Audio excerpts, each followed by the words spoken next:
Welcome to our tutorial on the Katz Index of Independence and Activities of Daily Living. By the end of this tutorial, you should understand the clinical utility and psychometric properties of the Katz ADL, as well as how to administer, score, and interpret the results. The Katz Index of Independence and Activities of Daily Living, otherwise known as the Katz ADL, is a functional assessment primarily used by clinicians to determine a client's level of independence while performing basic activities of daily living. This tool is used by clinicians to infer challenges associated with a client's performance in various BADLs, which helps to inform their treatment plan and decisions regarding client discharge. Additionally, this measure may be used to assess outcomes, as it has the power to detect changes in function over time. Client performance in 6 predetermined BADLs is determined through interview and observation. Administration can be time-consuming, however, the measure is easy to score and interpret. The Katz ADL is most commonly used as an evaluative tool to determine functional impairment in the elderly population, chronically ill, and stroke patients. In addition to its evaluative uses, the Katz ADL is also used to predict length of hospital stay, discharge, and likelihood of death. Although there have been few formal studies investigating the reliability and validity of the Katz ADL, most studies examining this measure consistently report it as being a clinically useful tool in the evaluation of functional status in a variety of client populations, predominantly the elderly. Although there is a lack of data examining the psychometric properties of the English version of the Katz ADL, a study by Eric et al. Examined the reliability and validity of a Turkish version of the Katz ADL using geriatric patients aged 65 years and older. After assessing for internal consistency, inter-rater and test-retest reliability, as well as construct validity, they found that the tool had both high reliability and validity. These findings are consistent with those by Katz et al., who also found the measure to have good inter-rater reliability, as well as face, construct, concurrent, and predictive validity. Despite generally good reviews in terms of its clinical utility, the Katz ADL has been criticized for its lack of standardization, as well as its inability to detect small-scale changes in function. Katz ADL rates client performance in 6 BADLs, including bathing, dressing, toileting, transferring, continence, and feeding. Instructions for administration are provided within each of the 6 BADL categories on the assessment form itself. Client performance of each BADL is assessed via observation and/or interview with the client or by interviewing the client's caregiver. Definitions for independence and dependence within each BADL category are briefly described on the one-page assessment form. However, it is worth noting that across BADLs, independence is described as no supervision, direction, or personal assistance, and dependence as with supervision, direction, personal assistance, or total care. Justin is a 21-year-old male who sustained a traumatic brain injury following an alcohol-related motor vehicle accident. Prior to his accident, Justin attended university in his hometown and was a member of the varsity hockey team. At that time, Justin was living with his parents 15 minutes from the school in an urban 2-story home. He commuted to and from class every day using his own vehicle. Justin maintained below-average grades throughout high school and university as he was determined to become a professional hockey player. Throughout the week, Justin would have 4 practices and 2 games, which occupied a considerable portion of his time. Justin's parents described him as always being very physically active from the time he was a young boy, which aligned with their values of being an athlete. Similarly, a portion of Justin's tuition costs were covered by his varsity team involvement, which his parents always prided themselves on. Although Justin's parents described him as being a generally happy child, they also described him as being emotionally polarizing at times. They expressed becoming more concerned about this when he began university and playing hockey more competitively. They explained how he could become very disengaged, withdrawing himself and staying in his room for long periods of time. In contrast, he could subsequently become very energetic and impulsive, disappearing from the house for days and going to nightclubs or hockey camps. He would often blame his friends for his erratic behavior. It was found following his referral to a psychologist that his described symptoms were consistent with bipolar disorder. However, he was never formally diagnosed. Hi Justin, how are you today? I'm good. You're good? My name is Rhea. I'm an occupational therapist here at the hospital. I've received a referral from your physician, and it's concerning your basic activities of daily living. You probably don't know what that means, but simply all it is routine activities that you would do in the run of a day. So that can be anything from eating meals or going to the bathroom, what you have to do to transfer out of your bed, so getting in and out of bed, and different things like that. I understand that you were in a car accident 2 months ago and you sustained a traumatic brain injury. And that can at times affect your memory, your concentration, walking, and speech.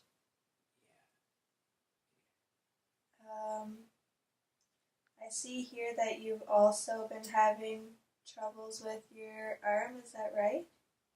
Yeah. Yeah. It's like like when.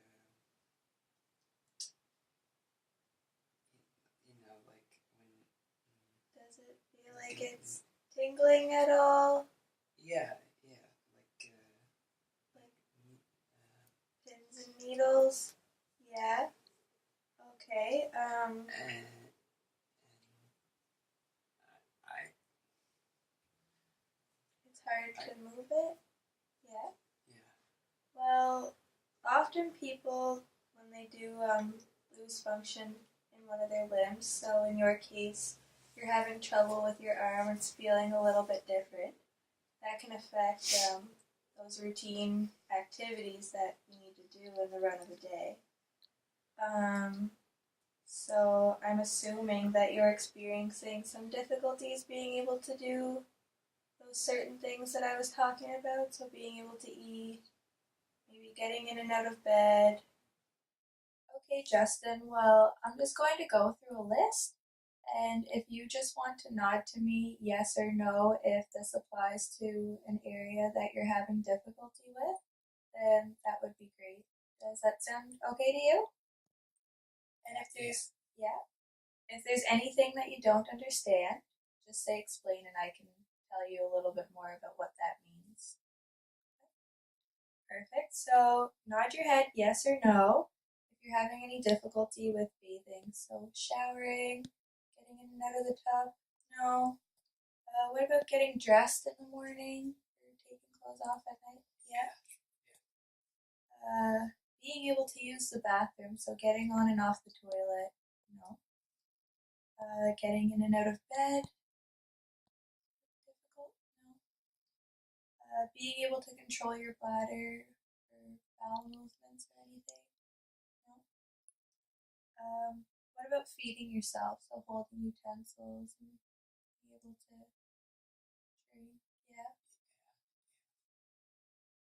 Perfect. Well, those are definitely, I see that you said that dressing and feeding are things that you've been having trouble with, so we could definitely look at that further and maybe work towards finding some ways to make that a little bit easier for you, if that sounds okay.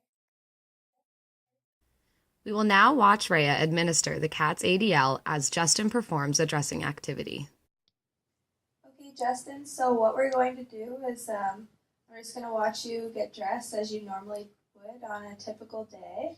So if you could just start by getting your clothes from the closet and put your undershirt on, your overshirt on top of your undershirt, a pair of socks, and your shoes. That would be perfect. And I'm just going to stand here and you can act like I'm not even here and just do it as you normally would. And I'm just going to watch to see if you're having any troubles with any of that. Does that sound okay to you? Yeah. Perfect.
you having some difficulty with that? Would you like me to help you out a little bit? Yeah? Yeah. Perfect. So we're just going to flip your shirt over like this. And then we'll just slide this arm in. I'll bring it up to your shoulder. Perfect. I'll let you finish there.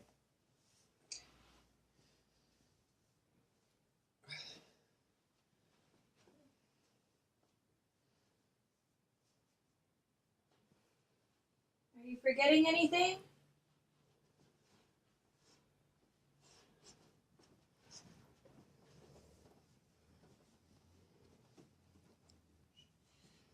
Shoes.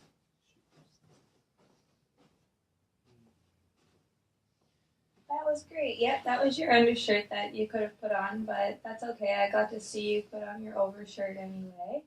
And yeah, from there we will just maybe try to find ways to make going about that a little bit easier for you.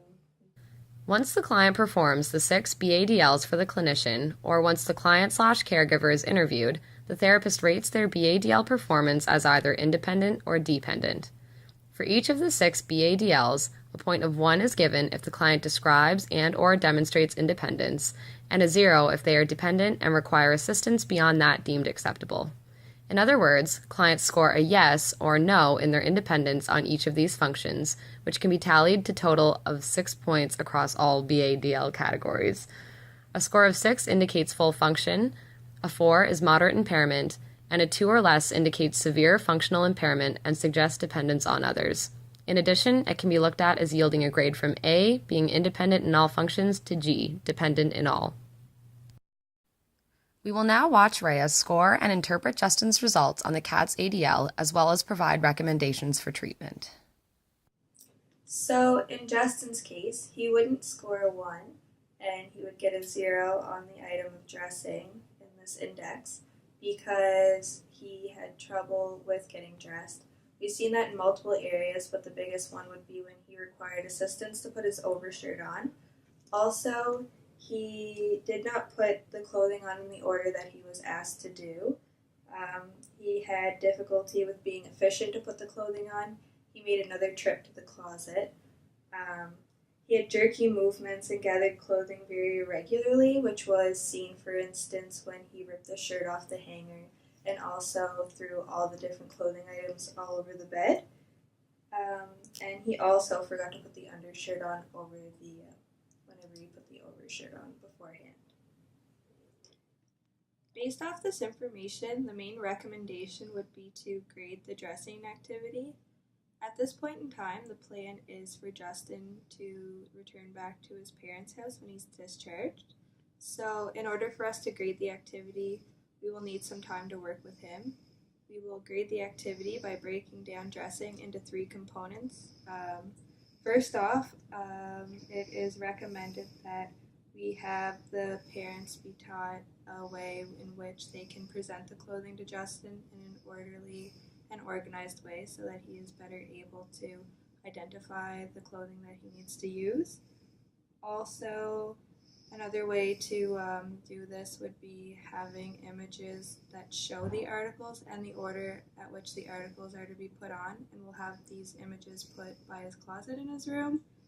And lastly, we plan to educate Justin on dressing techniques that will enable him to be able to do the dressing task easier where he has loss of function in one arm.